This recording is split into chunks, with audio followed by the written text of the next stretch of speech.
Kasih karunia dan damai sejahtera Allah Bapa kita dan anaknya Tuhan Yesus Kristus menyertai saudara. Amin. Shalom saudaraku yang terkasih, di dalam nama Tuhan Yesus Kristus senang bisa menyapa saudara di tempat saudara berada hari ini dalam dimensi yang berbeda, tetapi dalam dunia yang sama. Sebagai insan yang diciptakan untuk Tuhan, sebelum melakukan rangkaian aktivitas kita pada hari ini, marilah kita mengawalinya dengan memuliakan Tuhan lewat pujian kita dan mendengarkan firman Tuhan.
Selamat pagi, firman Tuhan untuk kita di pagi hari ini diambil dari Kisah Para Rasul 5 ayat 19 sampai 20 yang berbunyi sebagai berikut. Tetapi waktu malam seorang malaikat Tuhan membuka pintu-pintu penjara itu dan membawa mereka keluar. Katanya, "Pergilah, berdirilah di bait Allah dan beritakanlah seluruh firman hidup itu kepada orang banyak." Demikian firman Tuhan untuk kita. Terima kasih, Tuhan memberkati. Saudaraku yang terkasih di dalam nama Tuhan Yesus Kristus, kita tentu mengetahui apa yang disebut dengan prinsip umum. Jika kita boleh mengatakannya secara sederhana, demikian bunyinya: jika aku melakukan hal yang baik dan benar, tentu tidak akan ada orang yang mempersoalkan dan mempermasalahkan itu. Tetapi pada dasarnya, semua hal itu atau yang kita katakan prinsip umum tidak semuanya berhasil. Buktinya adalah meskipun Paulus melakukan pelayanan yang sungguh-sungguh baik dan benar, tetap ada kelompok yang sangat membencinya.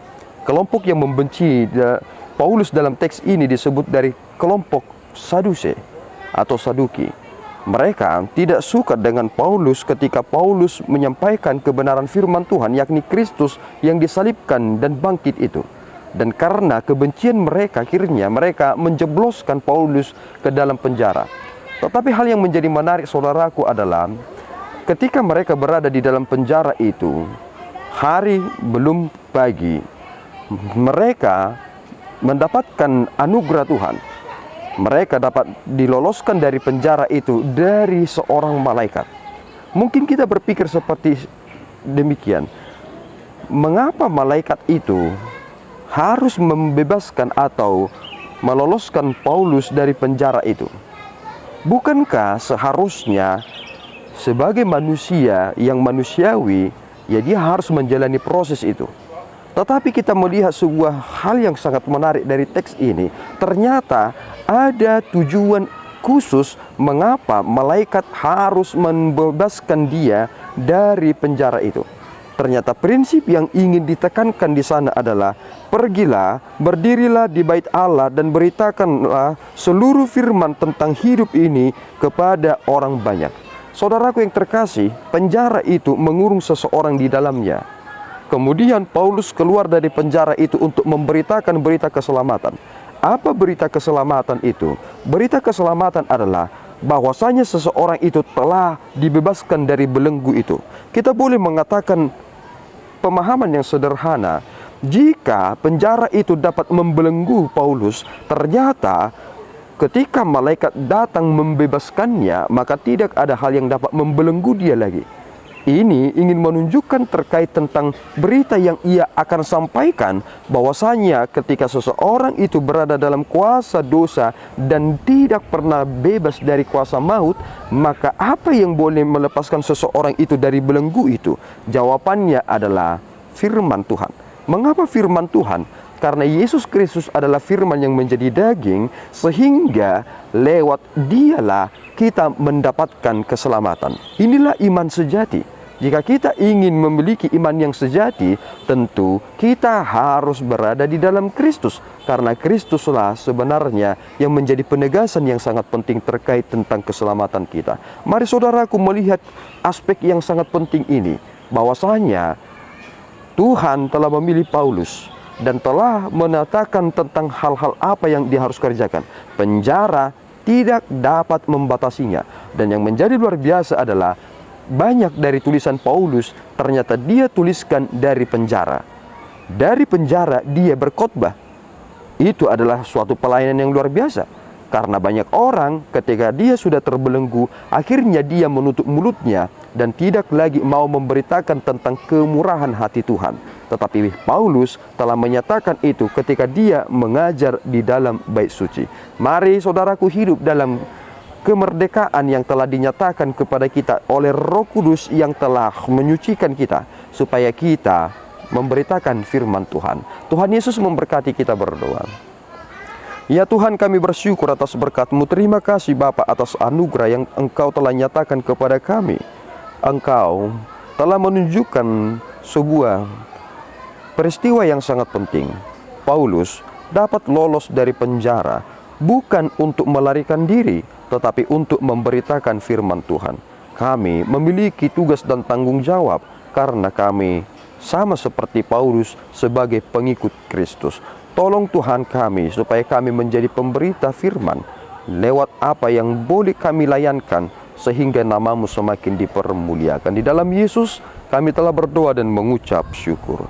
Anugerah Tuhan kita Yesus Kristus, kasih setia Allah Bapa kita, dan persekutuan Roh Kudus menyertai saudara. Amin. Tuhan Yesus memberkati.